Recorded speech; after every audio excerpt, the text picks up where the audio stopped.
welcome back to the D4 channel, and today we'll be doing a spoiler review on Season 3, Episode 7 of The Mandalorian called The Spies. So if you haven't seen Episode 7 of Season 3 of The Mandalorian, leave now because this is a spoiler review.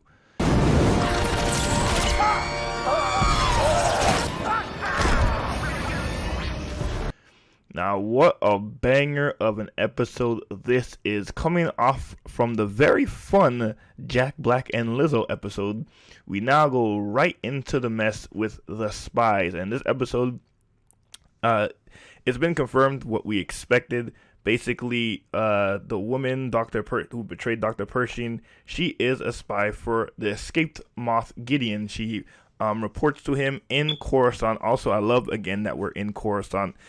Like, it looks fantastic in live action. And she contacts him, basically telling him that the pirates who attacked Navarro had failed, which gives us confirmation as well that the pirates were sent by Moff Gideon. And he thought that the New Republic they didn't have any jurisdiction over there. But she said a group of Mandalorians, Din Djarin and Bo-Katan, defeated the pirates. And clearly you could see that Moff Gideon is terrified of Bo-Katan and Din Djarin and the Mandalorians in general. Like, he has a fear of them, and that's what's ruling most of his actions. And I love to see when he went into this Imperial conference council room. Like, I love to see all the Imperials that are still trying to grab what power they can in the galaxy. Now, we know from the sequel trilogy, some of them went into the unknown regions with Palpatine and the rest of his fleet, and then some stayed behind to grab as much power as possible. And if you guys know anything about what George Filoni and Jon Favreau has been saying, shows like Ahsoka and all those other shows are going to lead into this big event to combat Thrawn. They're basically doing the version of the Heir to the Empire. So I very much like to see how it is going. They do mention Thrawn a lot during the meeting, which was very cool. I believe a character in one of the Thrawn novels was in there.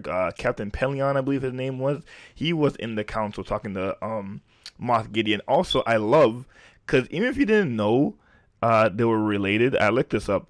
There was a guy in the conference room called Commandant Hux. Now, if you watch the sequel trilogy, you know how Hux sound. They sound extremely alike. Now, the guy who plays Hux, General Hux's brother, is actually his father in real life. So that was very cool to see. Just a little tie-in for the sequel trilogy, but I just love that Moff Gideon is not really buying into the whole Thrawn taking over thing, and clearly because he wants more power for himself. But they're talking about Thrawn like he's some kind of holy figure for the Empire to make its grand return, and Moff Gideon is not really buying it. And he basically says the same thing what Palpatine says. Let's get some new leadership, and they kind of agree with him. But I just love the designs of also his troopers. The new stormtroopers, they look so freaking cool. And honestly, like Giancarlo Esposito, he's one of the greatest actors of all time, especially when he plays villains. Like, I love his villains so much. So we go back to Navarro, and the Mandalorians have come back with their newly acquired fleet. And man, you think Navarro went from no protection to having basically a whole fleet and a whole army of Mandalorians. But no, they're not going to stay on Navarro because they want to go back to their home planet and for some reason reclaim that junk planet called Mandalore, where honestly they should just conquer some other planet and call it Mandalore. Like, why do they want this wasteland? They really need to cast away their pride. But the funniest thing in this episode is, like, if you remember previously, they tried to reboot IG-11. It failed miserably. So instead, one of the Anzellans made it basically a vehicle. And guess who they put in the vehicle? Grogu. And oh my god, this show, what they do with Grogu, like, they cannot do no wrong. They put him in, and the droid only has two commands, yes and no, which, now that I think about it, because everyone's talking about he's growing up, eventually he has to speak. Well, what a way to kind of not ruin everybody with him speaking by just giving him a robot that says yes and no. And man, it was so adorable. And I just love how Mando's like, he's not old enough to pilot. He says no, and then he says yes, and he's like me and D we're talking about. He's in his teenage rebellious years, and just to see him walking around the machine, like, it's so adorable. Like Grogu is the best.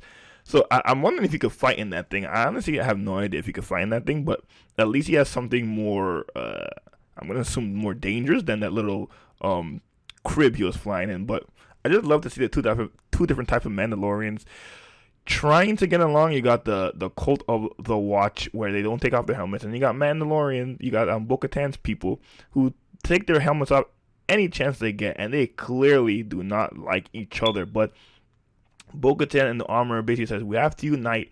We have to come together to claim Mandalore. Mandalorians are stronger together, and so they did that. So they head back to Mandalore, this devastating planet. Lord knows why they want it. I mean, the Great Forge is of great importance to their culture and of their whole religion, but I mean, they couldn't make any forge anywhere else, but they want it here. So they fly down. Also, how good this show looks. Like, this show looks so freaking good. You couldn't even tell it's a television show. This show looks like a movie. Like, how the aircraft look in the sky and everything like that, it looks so good. So they land on Mandalore in their cool, like, superhero landing, and then they meet these like renegades who been on this planet since the Night of 1,000 Tears, and they used to serve, I guess, Bo-Katan people once upon a time when she was back here. So they basically hitch a ride with these Mandalorians, and man, these Mandalorians look like they've seen the shit. And again, they never left the planet ever since that night, so they've been scrounging and surviving on this planet. Boy, like, the pride of the Mandalorians has to be equal to the pride of that of the Sand Warrior race in Dragon Ball Z, because these guys are warriors to heart. But Bo-Katan is showing that she had compassion. She surrendered to Moff Gideon when she was telling that whole story to save her people. And to a Mandalorian, surrender is not really part of the vocabulary, but if you're a leader in any sense, you know, that's kind of what you have to do. You have to look out for your people, and that's basically what Din Djarin told her. He's following her because of her honor, because of her kindness, and he'll follow her until her story is written. And they're basically setting up Bo-Katan. Bo-Katan, I'm now more convinced than ever that she is the Mandalorian. I think she will ride that crate dragon. I think she will assert her dominance over the Mandalorian race, and they'll come to their glory. Now, we don't see them in the sequel trilogy, so some questions have to be answered. Of where the hell were they? Were they trying to fight Thrawn in the unknown regions, or did they get wiped out again? So their fate is in the air, which I guess it kind of makes it fun, but for some reason I think it's going to be very devastating for the Mandalorians when it's all said and done. But like, I just love them trying to get along. I love Paz Vizsla. They're playing some version of chess or Mandalorian chess, and both one of Bo-Katan's people and Paz is basically accusing each other of cheating. And of course, in pure Mandalorian fashion, they go out in a straight brawl to solve their problems. And I just love that Grogu is the one to separate them, and like, no, he's just like, no. I thought it was so funny. And I love when Bo-Katan's like, did you teach him that? And he's like, no, I didn't teach him that. Grogu, as much as he learned a lot from the Mandalorians, he has learned a lot from Luke in that brief time he spent being a Jedi.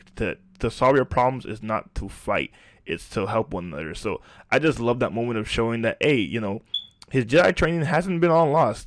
And of course, in great Star Wars fashion, the Mandalorians get attacked by this giant creature on this planet. And again, me and Dee were like, why are you on this? Get out of here. This planet is not worth it.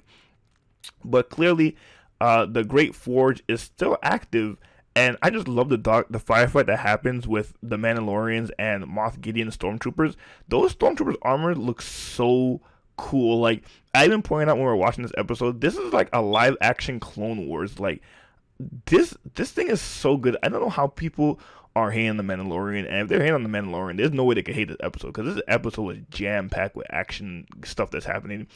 But, you know, we get to the point where they get into, like, the forge area, and the door slid, and it separates Din Djarin and from his children and the Watch. And Din Djarin gets captured. He goes out like a badass, but he does get captured by the Stormtroopers. And to see little Grogu's face of seeing his daddy getting taken out by these troopers, it's so heartbreaking. I'm pretty sure he'll be fine. But since the show's called The Mandalorian, and Din Djarin is the main character, kind of, but the Mandalorians as a whole is the main character. So honestly, his life could be up in the air. But I just love how Moff Gideon looks in his new Beskar covered kind of dark trooper suit. He has a helmet with horns that look like Darth Maul's Mandalorian. So maybe when Maul took over Mandalore, maybe he was one of those people. Maybe he is Mandalorian. Honestly, there's a lot about Moff Gideon that we do not know, but he looks like a G. And he's basically saying to Bo-Katan, we gotta stop meeting like this. And she's like, oh, we will once I kill you. And all hell breaks loose. And of course, Paz Vizsla stays behind to protect them. This is the way. He takes out a bunch of stormtroopers, and we're like, okay, well, he has Beskar armor. He's going to be good, right? No. When you see those Imperial guards come out, oh my, that's when I knew this man's fate was sealed. He had no freaking chance. And they made quick work of Paz Vizsla, now leaving his son Ragnar, who is back on Navarro, fatherless yet again. So that's how the episode ends, with Paz Vizsla dead on the floor, Din Djarin captured, and the Mandalorians are on the run from Moff Gideon's people. This episode was so good. I give this episode a very, very strong 9.5 out of 10. I thought this episode was fantastic. I can't wait to see what the season finale is. And honestly, I can't believe the season finale is already here. Like, it seemed like last week the Mandalorian started again, and now it's already over. That's crazy. But I'm very interested to see how it ends, but how it also may set up stuff like Ahsoka. So this episode was fantastic. You let me know what you thought of the spies in the comments below. Did you like this episode? Did you hate this episode? Let me know in the comments below. And again, like and subscribe to the D4 channel for our version of Star Wars entertainment on this part of the galaxy.